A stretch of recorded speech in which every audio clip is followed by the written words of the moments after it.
terkait dengan beberapa tindakan-tindakan kekerasan yang terjadi di masyarakat atau yang terjadi di tempat-tempat umum itu memang saat ini sering kita mendengar tentang terjadinya kekerasan tersebut, apalagi sekarang didukung dengan media media-media yang lebih cepat dengan teknologi yang cepat sehingga kita cepat mengakses itu, baik itu yang tidak diketahui secara umum atau yang diketahui secara umum, karena ada beberapa media-media elektronik yang bisa memantau tentang adanya tindakan kekerasan tersebut.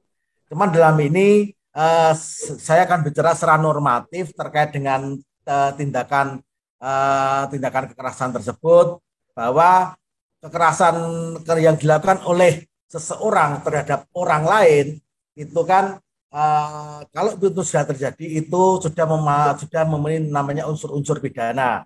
Nah, dalam unsur-unsur pidana secara material ini tercantum dalam Kitab Undang-Undang Kitab Undang-Undang Hukum Pidana, khususnya yang tertuang dalam pasal 351 itu, dalam Kitab Undang-Undang Hukum Pidana itu dengan ancaman paling lama 2 tahun 8 bulan atau pidana denda sebanyak Rp4.000.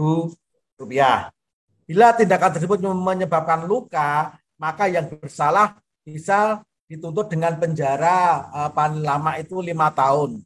Bila menyebabkan hilangnya nyawa seseorang, maka pelaku tersebut akan bisa dituntut dengan hukuman penjara selama maksimal 7 tahun. Jadi ada beberapa klasifikasi tersebut, kategori tersebut. Apakah itu kategori terkait dengan tindak pidana ringan, tipiring, apakah itu tindakan pidana itu menyebabkan orang lain tidak bisa melakukan aktivitas, itu juga ada klasifikasinya. Kemudian juga akibat tindakan atau penganiayaan tersebut yang menyebabkan hilangnya nyawa seseorang.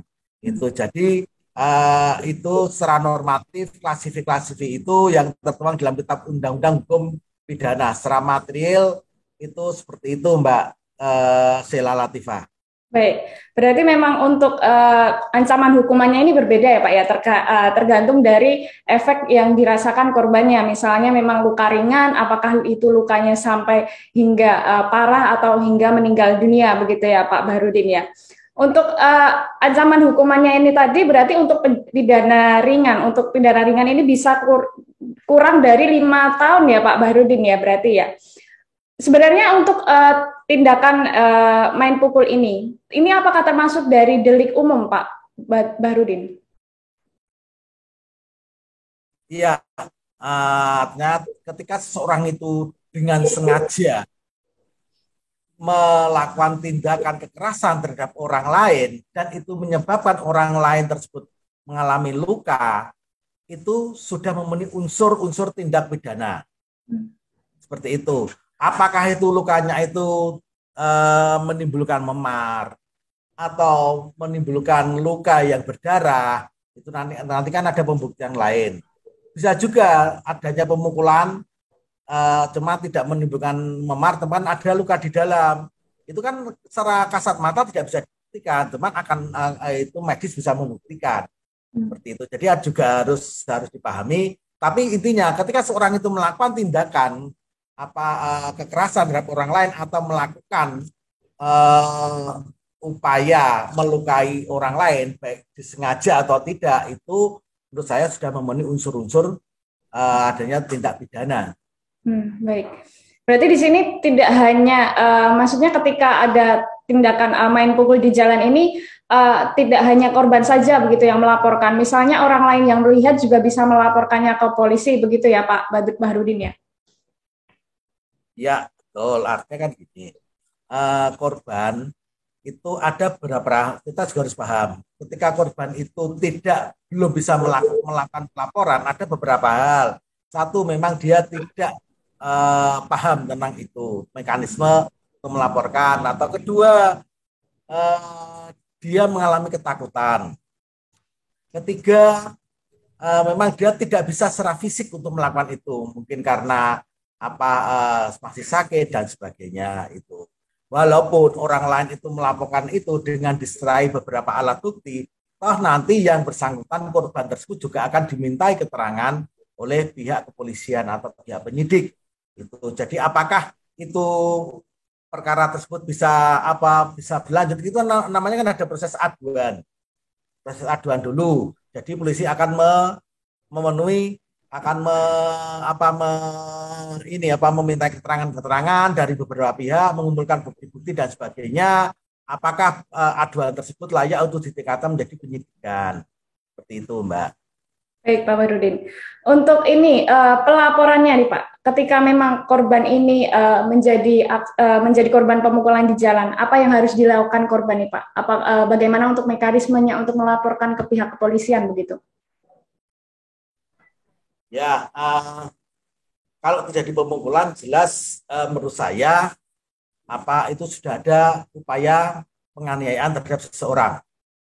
Nah, kemudian terkait dengan korban tersebut, menurut saya memang harus melakukan laporan tersebut kepada pihak yang berwajib, yaitu dari pihak kepolisian. Karena di sini hak sebagai warga negara itu harus dipergunakan. Karena semua orang itu khususnya equality before the law. Semua orang adalah bersamaan di depan hukum. Itu juga diatur oleh konstitusi.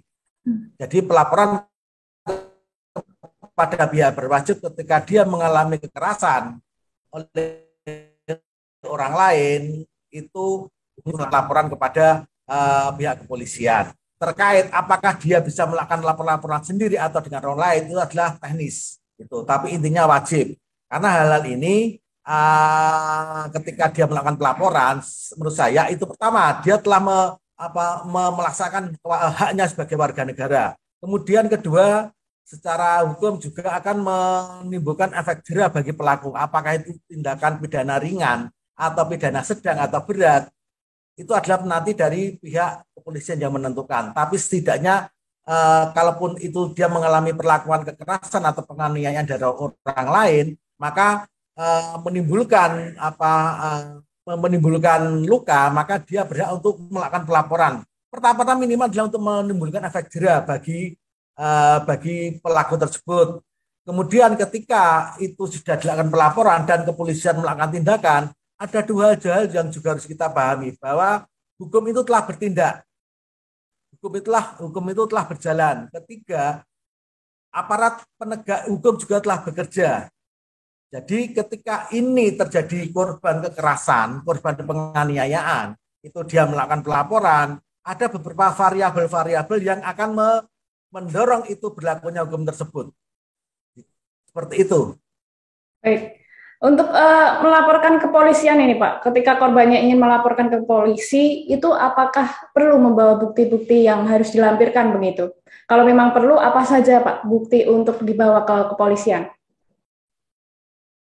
Ya, menurut saya kalau bukti-bukti itu pasti itu.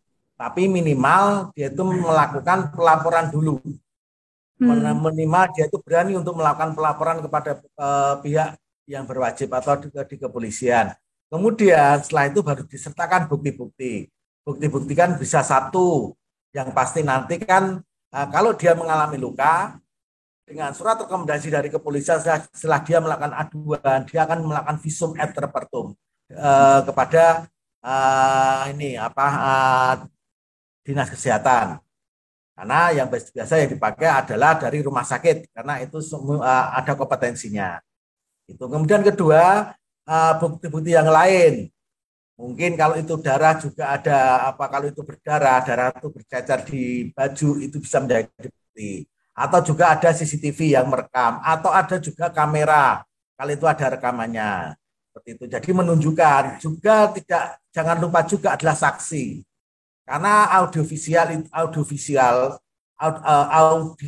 itu juga didukung dengan saksi secara material. Jadi siapa yang melihat mereka itu melakukan penganiayaan, tahu tentang proses pemukulannya, itu jam berapa dilakukan, kemudian itu di mana dilakukan, lalu bagaimana perilaku dari pelaku tersebut, terus bagaimana kondisi korban, itu harus diterangkan juga oleh saksi-saksi tersebut. Seperti itu. Terima kasih sudah nonton. Jangan lupa like, subscribe, dan share ya.